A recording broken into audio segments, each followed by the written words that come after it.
Écoutez la déclaration d'Emmanuel Macron.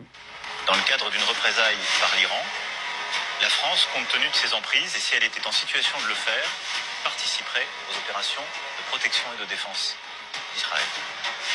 Donc on a Emmanuel Macron qui annonce que la France serait prête à défendre Israël si l'Iran attaquait. Là, je me demande depuis quand la France a vocation de se mêler d'un conflit qui ne la concerne même pas. Parce que là on parle bien d'un conflit régional. Personnellement, c'est mon avis, je pense pas que c'est à la France d'aller se jeter dans une guerre qui risque d'enflammer tout le Moyen-Orient. On nous parle de défense, mais soyez honnêtes. Intercepter des missiles iraniens, c'est déjà prendre de position. Exposer nos soldats, nos bases, ou même nos territoires à des représailles. Et ça, Emmanuel Macron le sait. Déjà qu'en France, on est en train de galérer avec les hôpitaux en crise, l'inflation, là on a le prix de l'essence qui va augmenter. Et j'en parle même pas des retraites. Mais bizarrement, il y a toujours moyen de s'impliquer dans des conflits étrangers. Parce qu'à savoir, la France donne déjà beaucoup à l'Ukraine. Donc là, pourquoi la France devrait risquer la sécurité de ses citoyens pour défendre les intérêts d'Israël dans un conflit qui dure depuis des années. Mais moi, je pense que la France devrait jouer un rôle de médiateur. Parce que pour moi, ce genre de décision, c'est dangereux et ça peut même avoir des conséquences vraiment graves. Est-ce que le peuple français est d'accord avec ça? Dites-le moi dans les commentaires. Mieux vaut régler tout ça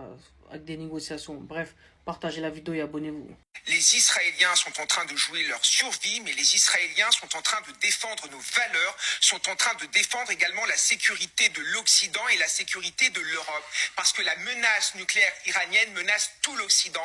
Pour moi, là, directement, il y a un problème avec ce genre de déclaration. Dire que les Israéliens défendent nos valeurs, la sécurité de l'Occident, la sécurité de l'Europe, c'est extrêmement grave et c'est totalement faux. Parce que premièrement et même juridiquement, l'Europe n'est engagée dans aucun traité de défense avec Israël. L'Union européenne n'a pas mandaté l'Israël pour assurer sa sécurité. Et encore loin, ce n'est même pas une armée de l'OTAN. Donc en termes de droit international, ce genre de déclaration ne repose sur rien. Après, deuxièmement, parler de nos valeurs. C'est quoi nos valeurs? À savoir, les valeurs européennes sont basées sur la paix, le droit international, la protection des civils. Donc juste ça, là, il a totalement faux. Et encore loin, soutenir des opérations militaires sans distinction. Donc pour moi, ce genre de discours, ça sert uniquement à alimenter une guerre, à essayer de justifier l'injustifiable. Mais encore une fois, venant de CNews, personnellement, ça me choque même pas.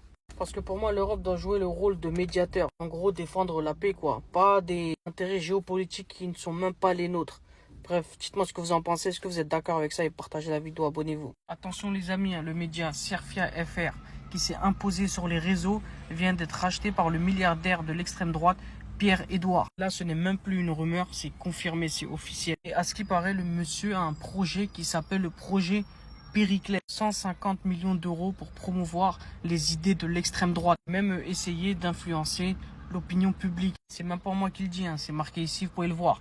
Vous avez bien compris, ce gars-là a une vraie stratégie. Moi, là, ce qui me fait peur, c'est qu'un média qui était censé informer de manière neutre risque maintenant de manipuler les infos, c'est la vérité. Genre orienter les gens sans qu'ils s'en rendent compte. Et c'est comme ça que petit à petit, on peut faire basculer tout un pays. En plus, d'après leur dernier post, ça a été vérifié, ça commence déjà à donner des fausses informations sur l'Iran, comme quoi il aurait demandé de l'aide au Qatar, etc. Donc tu as compris, maintenant faites attention aux sources d'infos que vous suivez. Et surtout toujours vérifier qui finance la chaîne, ça c'est vraiment important. Tu as compris, n'hésite surtout pas à partager la vidéo, comme ça tout le monde est au courant. Abonne-toi et partage. Écoutez, après je vous donne mon avis, franchement. Comment on peut l'interdire? On peut l'interdire. Premièrement, il faut avoir la conscience que c'est des graves.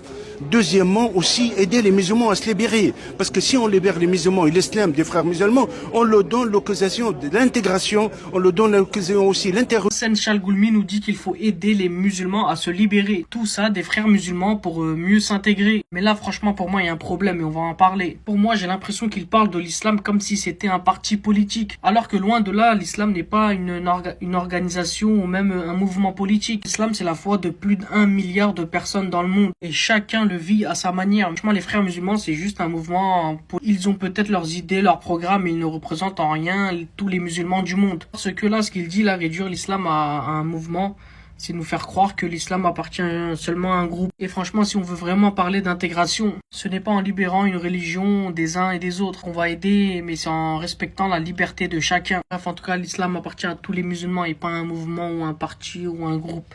N'hésitez pas à me donner votre avis dans les commentaires, on peut en débattre.